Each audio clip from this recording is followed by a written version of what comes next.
Okay, so we're here with FunkQuest Season 1 playoffs, and as far as these ladies are concerned, Season 1 ended with a bit of a disputed referee's call. So I thought, I know what the best thing to do is to get them all back on and have like a bit of a preliminary round. So whoever wins this battle goes to the first round proper. And on today's show, we've got Isabel Firecracker, Kristen Tsetsei, and LeNora Faye from the Child-Free Girls Network. But I think it's a bit of an advantage going last in this. So the person who's going to go first is the person that scored the least in the regular season, and that was Isabel. So before we jump right in, if you are listening to this on a train, a plane, a bus, or doing your commute, you're in about a quarter of an hour, you need to be able to send an email because you can decide who is going to win. Right, so no disputed referees calls. So Isabel, yes, go ahead. And everybody's going to get the same question. Okay, I'm going to choose the books. The pile of books. Yeah. Who is the worst person to get stuck in a traffic jam with? My mom's best friend, because she cannot shut up. Like, she's the kind of person that just needs to fill in every single moment of quiet with just, there's no way to shut her up. I love her. Is there any sense coming out of this, or is it just kind of just noise? No, it's just, she just starts talking about something and then she goes off and talks about different other topics and then she comes back. She does like a whole loop. You get lost in the gibberish, and she really doesn't even take a breath when she's talking. I love her, but she's just too much sometimes. Yeah, right. So who scored the next amount of points? That was Kristen. So Kristen, who's the worst person in a traffic jam? Or who's the worst person to get stuck in a traffic jam with? Probably me. But only because I'm not all that entertaining. Like, I think a lot of people don't like the kind of quiet that I think Isabel likes, and I don't know how LeNora feels about quiet, but I know that I'm not much of a talker. I don't always need to say words. So if there's a traffic jam and there's a lot of just sitting there, I'm not going to be the one to entertain. So I'm a student of quiet. I like quiet. I don't think there's many places you can go these days that have quiet. So props to you. I'd like to get stuck in a traffic jam with you. I think. I would like. Right, next question. LeNora, you get the same question. Worst person to get stuck in a traffic jam with? Well, it's other drivers. I mean, like, I only ever drive by myself. It's always that person that's trying to weave in and out, and I don't get stuck in traffic very often, but it's the person behind me or beside me that wants to weave in and out of the lanes to try and get through the actual traffic jam. I'm usually at peace. I'm listening to something anyway, so, you know, that's fine. But it's the other people in the other vehicles. So are the worst people to get stuck with in a traffic jam. What would I think? The worst person to get stuck with? Somebody that complains. I'm hungry, I'm tired, I'm this, I'm that. Well, you can't do anything about it because you're stuck in a traffic jam, so we can't magic food in. Right? That's what I'd say. Anybody that complains. Right, so I don't have to award points for this. This is good. I don't have to make anything up.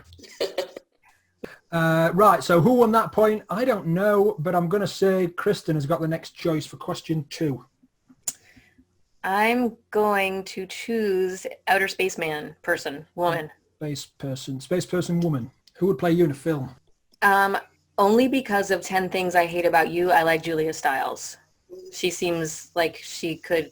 I don't feel like a very soft or, the floaty, flighty sundress wearing girl. I'm more like the less likable, harder, but nice person. So I think Julia Stiles. I've always liked you because I'm not that kind of floaty about type of person.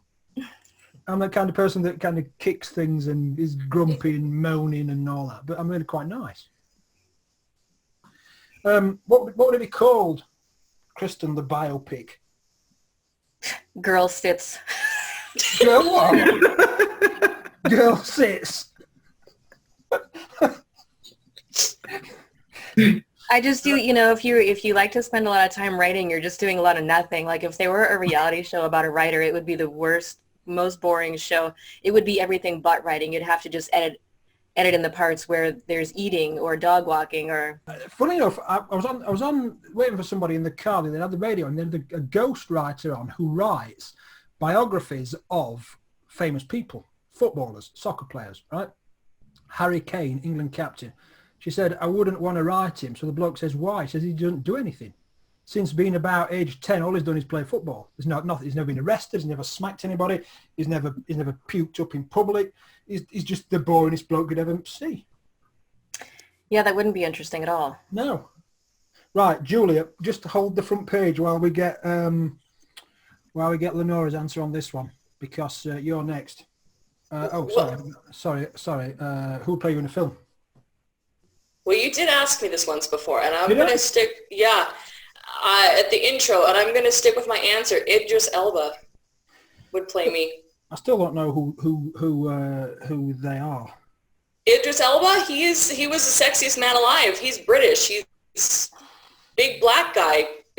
He's a really hot British black guy. He's a really hot British black guy. He would play me. Wear a wig and high heels. That's about it. It's pretty simple. Yeah. When I was about 19, now you've been to see the Rocky Horror Picture Show. I just saw it at Halloween for the first time I watched it. Did you went to the theatre, and men have to get dressed up in drag for that? And I did. Oh, I would love that. Yeah. I am a drag queen, 100%. Oh, yeah? Yeah, that's so right up my alley. Like, it's not even funny. You don't have this in, do you have it in Canada, pantomime? Do you have pantomime after this time of year? No, not that I'm aware of. No. Big thing over here, very, very traditional British thing, pantomime after Christmas, where Dick Whittington, Jack and the Beanstalk, traditional fairy tales get played by, and the lead man, like Prince Charming, is played by a woman. Oh, cool. And the like Widow Twankey Widow Twankey in Aladdin gets played by a man, like the Dame. Very, very controversial at Christmas. Shouldn't be happening. Very, very masked, all gender people going all mad about that. I'm living in the wrong country. That's totally my thing. Well, yeah, it wasn't very much fun to watch with people like us. Right, next. Who hasn't answered this question? Isabel. Yeah. Who would play you in the film? Oh, Kate McKinnon, definfinally. Who? Kate? Oh, I'm sorry. Yeah, sorry. Kate McKinnon. She's from the SNL cast, and she's hilarious. Like, I've seen her play so many. Every time I see her do it, it can be a sketch or it can be a full movie. She's just so funny. I think she would like spice up my life. You know, I'm not saying my life is boring, but I think she would make it like really funny, and I would love to see that on screen. The thing about your biopic was it would be a caricature, right? It would be all the best juicy bits pulled out. Yeah, absolutely. That's what it would be. And it would be all the things that I used to like cringe at, but she would make them really funny. So I would be able to watch it and laugh, you know. Yeah. Right, so we've got Julia Stiles, Idris Elba, and Kate McKinnon. Right, next question. Question 3. Who hasn't picked first? Kristen, Me. right? Yeah. LeNora. Right, go on then. I'm going to go with the train. The steam train. Yeah. Do you carefully plan or go with the flow? This is good. For 3 women working in collaboration, this is a good question, I reckon. I'm a planner. I love to plan every single detail. However, currently, I am having just to go with the flow, which makes me super uncomfortable because I can't plan anything at the moment, or it's just life is teaching me to just go with the flow, which is not bad, but ideally I would love to plan every single moment of every single day. What is the feeling like when you have to go with the flow when you're used to planning? It's slightly uneasy, but there is a freedom with it. I'm all about freedom, so I'm learning to enjoy it. Just let things happen and keep a good attitude and see where it takes me, which is actually how I wound up doing this whole collaboration with Childfree Girls. It was totally go with the flow. So it's actually worked out pretty good. So who's forcing this go with the flow? Is it these two loons? No, it's just life. It's just stupid life. Right. That's all it is. Right. Next. Right. So who's going next? Isabel going next. Train. Yeah. Do you carefully plan or go with the flow? I go with the flow. Do you? Oh yeah. Oh, I'm definitely a really bad planner. That's why I procrastinate stuff because I'm a really bad planner. I'm getting better at that though, but I do like going with the flow. Like if I wake up today and somebody calls me up and they're like, hey, do you want to like jump on a plane and go to, I'll just do it. I don't, you know, For me, it's about just trusting the process, basically. But don't you wake up in the middle of the night and think, oh, what could happen if I did this or that or the other? Because I do, yeah. I actually sent them a message to this girl. It was 1 a.m, and I was like, I can't sleep. My brain's going at 1,000 miles per hour, and I was just not planning. I was actually thinking about the kind of the things that I want to do, but it's not really a plan. It's just like, oh, I want to do this, and oh, I want to do that too, and I might as well do that too. And it's just like, I do wake up in the middle of the night. Yeah. Next question. Who hasn't gone for this one? Kristen. I am at times a short-term planner. Like I like to make apparently little calendars of things. I need I need to put stuff on a calendar. I don't know if that's planning or a lack of ability to plan. But if it's not on a calendar, usually I'll remember when stuff is. Like I walk some people's dogs as a favor because I'm home. So if I have dogs sprinkled throughout the month, I can usually remember when I'm walking them, but I like to have them on a printed calendar on my refrigerator so I can see what those days are. But that's not planning. That's just making sure I don't miss a day. Otherwise, I hate planning. I don't even like thinking about things before I decide to do them. If someone says, do you want to do this? Yes or no. But it's not something that requires, an hour of thought usually. Writing something on a calendar is organising. It's not planning.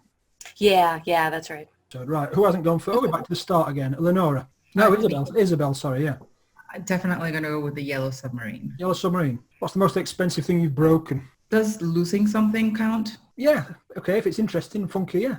Well, my great uncle gave my mom a white gold ring with a diamond. And I took her out of her jewelry box when I was about 7, and I took it to school and I lost it. Oh. So how did your mum kind of react? Oh, she was mad. Was she was very angry. Yeah. And I remember I was playing with it. Like I wasn't even wearing it. I was keeping it in. I had like a little pouch. And I was playing around and I was running and I think it just fell off. Yeah. On the playground or something. And then, do we have an approximate value of this thing? Today's dollars, I would say over 100 grand. Oh. Yeah. Yeah. Oh, Isabel. Yeah, I know. I still feel it in my heart. I'm like, oh, God. Yeah, next person. Kristen, same question. To get rid of that thing as well. That's coming up, right? Most expensive thing you've broken? Probably my car's axle. It wasn't a very expensive car. It was a 1992 Toyota Corolla. So, it wasn't like a Porsche or anything. But in terms of breaking things, there was this really great hill. And it was just enough of a hill that if you were going at least 45 miles per hour, you could catch just the tiniest bit of air. And I would do that sometimes on the way to work if I just happened to catch the light right. And I guess I did it one too many times and I had to repair my axle. So this is like what we call it. We have sleeping policemen where you're kind of like a speed bump. Is that what you mean? Kind of, yeah. Except it was like it was just so the road was mostly straight and, then level and then a little bit more of a dip. So I would just get going fast over that part and go over. Yeah. So how much that cost? 100 grand. No, it was nowhere near that. I wasn't that irresponsible. It was only about it was only about like $600, but no one wants to spend $600. No, certainly not on a car, that's for sure. All right, next question. No, it's not next question. It's LeNora's go at the yellow submarine. I can't top the $100,000 answer, but the most expensive thing I've broken was my violin. Well over 100 years old, but at the time I had it, the time this happened, I was 17. I was traveling. I refused to part with it or to not take it with me on this trip. I took a Greyhound bus, which is a 12-hour trip to visit a friend. Took my violin and it cracked. Over Christmas, you couldn't get it fixed. This violin I still have it. It's very old. Several $1,000s. Broke my heart. It got fixed eventually, but I was devastated because it had a deep gouge. And if they break in the wrong places, they're worthless. Yeah. So, I mean, my violin and I were always attached at the hip. So that was a really jarring moment for me. Opening the case and finding out that it was, luckily the violin maker that I bought it from fixed it for free because I was a teenager. So, but still, wasn't happy. Now, next question. Who hasn't gone? We're back to Kristen, I think. I would like the assortment of objects that seem to travel, I don't know, like a bag and shoes. Yeah. I think that's like a day trip type of bag. Yes. You have a time machine. You can go anywhere in history. Where would you go and why? The 20s. Because I really want to go to a speakeasy. I really want to wear a flapper dress. I like the rebellion of the time. I don't like why they had to rebel. I don't like the government's decision to parent the nation by eliminating alcohol. On the other hand, I kind of understand why they did it because all the guys were drinking and then they were coming home and beating their wives. So that was like a solution. Yeah. I'm sure there were a lot of reasons like there are for a lot of things, but I know that women really, really lobbied for the criminalization of alcohol because they were getting abused by their alcoholic or by their drunk husbands. It was just, I think there was an assortment of things. But whatever the reason, it ended up being a great time for rebellious spirit. And I think that would be fun. Good, yeah. It's also classy. Yeah, yeah. Stylish.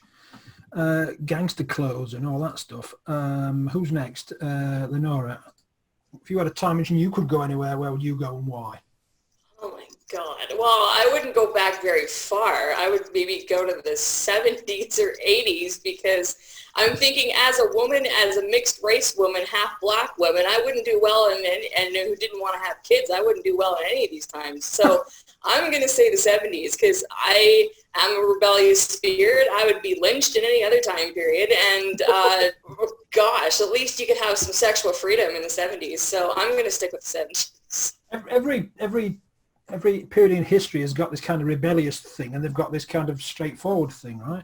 Would you just want to live there, or do you want to go to a specific event? No, I just want to be left alone in like my country's state to right. So like wherever I could go that's peaceful and observe what's going on around me. But I maybe it's early in the morning. I just don't feel like being super rebellious and leading a revolution at the moment. So the correct answer, as far as you're concerned, is the 1848 Christmas lecture, where Sir Michael Faraday, very very austere Victorian gentleman, proved that time travel was impossible, and that is true.